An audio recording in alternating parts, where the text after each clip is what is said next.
વિદ્યાર્થી મિત્રો good morning. ગઈ વખતે આપણે બે શ્રેણિકોના સરવાળા, બાદબાકી અને ગુણાકારની વાત કરી હતી। હવે એના ઉપર આધારિત બે શ્રેણિકોનો સરવાળો કેવી રીતે થાય, બાદબાકી કેવી રીતે થાય અને ગુણાકાર કેવી રીતે થાય તેના આધારિત સ્વાધ્યાય 3.2ના એક્ઝામ્પલ ગણીશું। एग्जाम्पल फर्स्ट स्वाध्याय 3.2 एग्जाम्पल फर्स्ट ए बराबर श्रेणिक 2 4 3 2, बी बराबर 1 3 -2 5, सी बराबर -2 5 3 4 હોય તો નીચેના પૈકી પ્રત્યેક શ્રેણિક શોધો। નંબર 1 ए वत्ता बी એટલા એ શ્રેણિકના ઘટકો 2 4 3 2 પ્લસ બીના ઘટકો 1 3 -2 5 બરાબર આ 2/2 શ્રેણિક છે, બી પણ 2/2 શ્રેણિક છે, બંનેની કક્ષા એક જ છે, માટે સરવાળો શક્ય થાય। હવે આના અનુરૂપ ઘટકો આ 2 અને આ 1, આ બેનો સરવાળો એટલે 3, આ 4, આ 3 એટલે 7, આ 3, આ -2, 3 - 2 એટલે 1, આ 2, આ 5 એટલે 7। એટલે આ બે શ્રેણિકનો સરવાળાનો જવાબ પહેલી હારમાં તમને 3 7, બીજી હારમાં 1 7 એવી રીતે મળે। બીજો પ્રશ્ન છે એની અંદર a - b,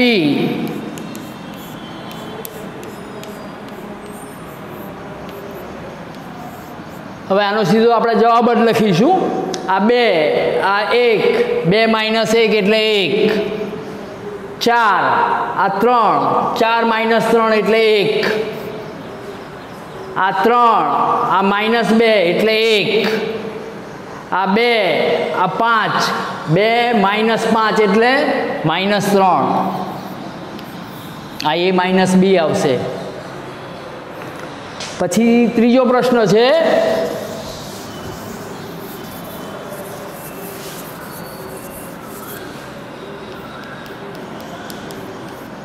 -3a - c, 3a - c તો 3 એના ઘટકો 2 4 3 2 માઇનસ સીના ઘટકો -2 5 3 4, આના પ્રત્યેક ઘટકને આપણે 3 વડે ગુણીશું એટલે 3 દુ 6, 4 તરી 12, 3 × 3 9, 3 × 2 6, માઇનસ -2 5 3 4। હવે આ બે શ્રેણિકને આપણે બાદબાકી કરીશું, તફાવત લઈશું એટલે આનો જવાબ થશે આ 6, આ માઇનસ ને આ માઇનસ એટલે પ્લસ, 6 અને 2 8, આ 12 -5 એટલે 7, આ 9 -3 એટલે 6, આ 6 -4 એટલે 2। તો આ કોનો જવાબ મળ્યો આપણને? 3a - c નો।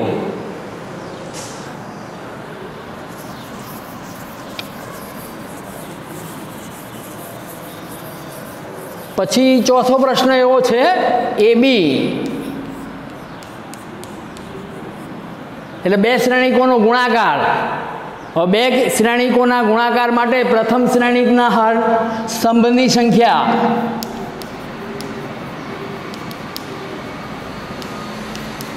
એ શ્રેણિકના સમની સંખ્યા બરાબર બી શ્રેણિકની હારની સંખ્યા. આ બંને સમાન હોય તો જ ગુણાકાર વ્યાખ્યાયિત થાય. અહીંયા આગળ આ 2/2 છે, અહીંયા આગળ આ 2/2 છે, અહીંયા આગળ એના સમની સંખ્યા 2 છે, બીના હારની સંખ્યા પણ 2 છે, માટે આ ગુણાકાર શ્રેણિક થશે. હવે ગુણાકાર શ્રેણિક કેવી રીતે કરવાનો છે એ અહીંયા આગળ ધ્યાન આપી દઈએ. 2 4 3 2 આ એ શ્રેણિકના ઘટકો, એની સાથે બી શ્રેણિકના ઘટકો 1 3 -2 5. આ પહેલી હાર R1 અને આ C1. તો અહીંયા આગળ જે જવાબ આવશે R1 ગુણ્યા C1 નો આવશે. 2 ગુણ્યા 1 વત્તા 4 ગુણ્યા -2. આ પહેલી હાર પહેલો સ્તંભ R1 C1, પછી અહીંયા આગળ R1 C2 પહેલી હાર બીજો સ્તંભ,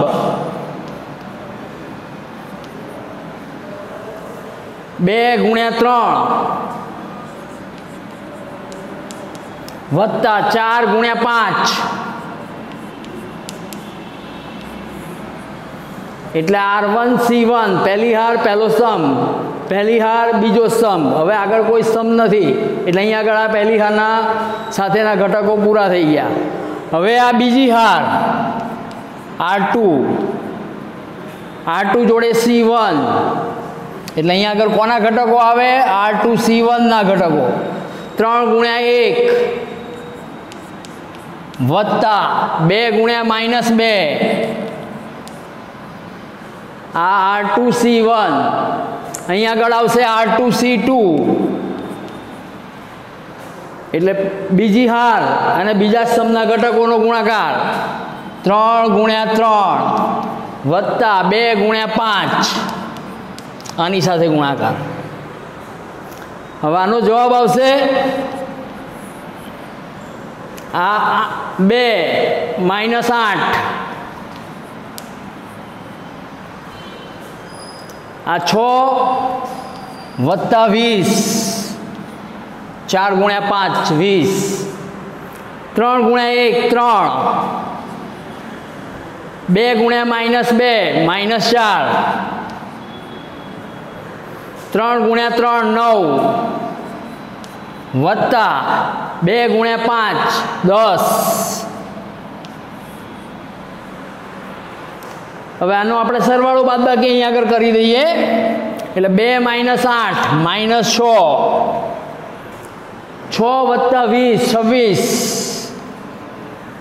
3 -4 -1 9 વત્તા 10 19 એટલે આ પણ આપણને 2/2 મળે.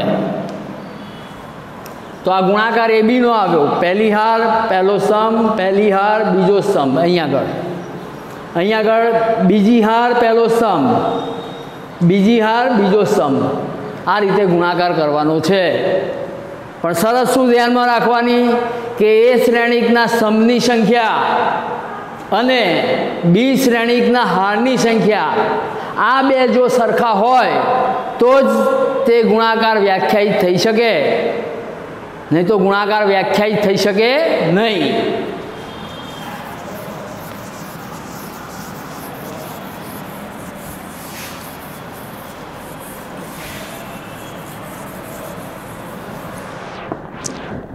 એવી રીતે બી એ છે એટલે બીના ઘટકો પહેલાં લખવાના, એના ઘટકો પછી લખવાના. એટલે 5મો દાખલો તમે જાતે કરી શકશો. હવે સરવાળા છે એક્ઝામ્પલ સેકન્ડમાં, એ સરવાળા પણ તમે જાતે ગણી શકશો. ત્રીજાનો પહેલો દાખલો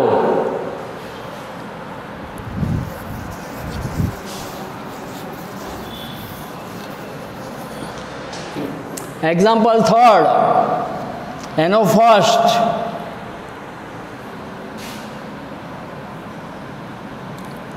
એ બરાબર શ્રેણિકની અંદર એ બી માઇનસ બી એ, આ એના ઘટકો છે. બીના ઘટકો આ પ્રમાણે છે, એ માઇનસ બી, બી એ.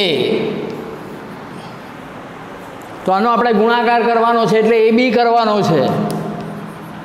અહીં આગળ એના સમની સંખ્યા 2 છે, આ 2/2 છે. બી પણ 2/2 છે. બીની હારની સંખ્યા 2 છે. આ બંને સરખા છે માટે આનો ગુણાકાર શ્રેણિક તમને મળશે 2/2. ચલો આનો ગુણાકાર કરીએ. R1 જોડે કોને ગુણવાના? C1 ને. a ગુણ્યા a સ્ક્વેર વત્તા b ગુણ્યા b સ્ક્વેર. એટલે આ કોનો જવાબ આવ્યો? R1 C1 નો. હવે R1 C2 નો જવાબ. પહેલી હાર બીજો સ્તંભ, a ગુણ્યા માઇનસ b એટલે માઇનસ ab પ્લસ b ગુણ્યા a એટલે ba એટલે ab. હવે અહીંયા આગળ આવશે R2 C1. પહેલી હાર પર પૂરી થઈ ગઈ, બંને સમ જોડે ગુણી દીધા. હવે આગળ કોઈ સમ છે નહીં એટલે હવે બીજી હાર લેવાની. બીજી હાર પહેલો સમ, પછી બીજી હાર બીજો સમ. એટલે અહીંયા આગળ R2 C1 ના ઘટકો માઇનસ બી ગુણ્યા a માઇનસ ab, a ગુણ્યા b એટલે વત્તા ab, માઇનસ બી ગુણ્યા માઇનસ બી એટલે બી સ્ક્વેર, a ગુણ્યા a એટલે વત્તા a સ્ક્વેર. આ માઇનસ ab ને ab નો સરવાળો શૂન્ય થઈ જાય એટલે આનો જવાબ આવે a સ્ક્વેર વત્તા બી સ્ક્વેર. આ બેનો જવાબ 0. આ બંનેનો જવાબ પણ 0 થાય અને આ જવાબ a સ્ક્વેર વત્તા બી સ્ક્વેર. તો આ બે શ્રેણિકોનો ગુણાકાર, એનો પહેલો એક્ઝામ્પલ આ રીતે થાય. બીજો દાખલો છે, એ પણ ગુણાકાર જ કરવાનો છે.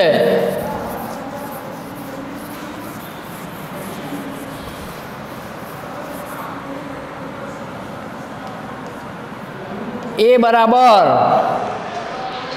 1 2 3 1 2 3, b બરાબર 2 3 4. હવે આ શ્રેણીમાં હાર કેટલી છે?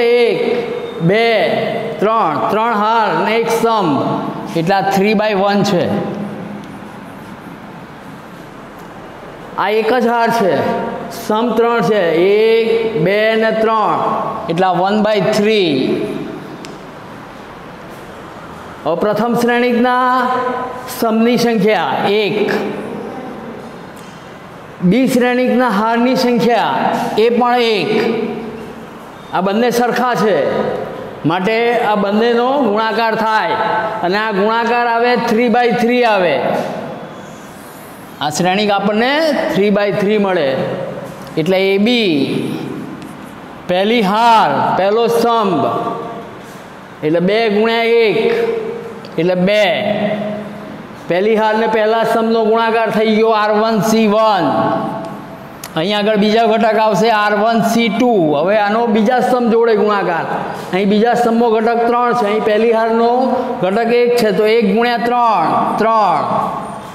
પહેલી હાર ત્રીજો સ્તંભ R1 C3 1 ગુણ્યા 4 4. આ પહેલી હાર પહેલો સ્તંભ, પહેલી હાર બીજો સ્તંભ, પહેલી હાર ત્રીજો સ્તંભ. હવે બીજી હાર પહેલો સ્તંભ એટલે 2 ગુણ્યા 2 4. બીજી હાર બીજો સ્તંભ 3 દુ 6 2 ગુણ્યા 4 8. આ બીજી હાર ત્રીજો સ્તંભ. હવે ત્રીજી હાર લઈએ. ત્રીજી હાર પહેલો સ્તંભ, ત્રીજી હાર બીજો સ્તંભ, ત્રીજી હાર ત્રીજો સ્તંભ એટલે 3 ગુણ્યા 2 6, 3 ગુણ્યા 3 9, 3 ગુણ્યા 4 12 એટલે આ જે શ્રેણિક મળ્યો એ આપણને 3 હાર અને 3 સ્તંભનો આપણને ગુણાકાર કર્યા પહેલાં શ્રેણિકની કક્ષા ખબર પડી જાય, બરાબર. તો આ રીતે બીજા એક્ઝામ્પલ પણ જાતે ગણવાના છે તમારે.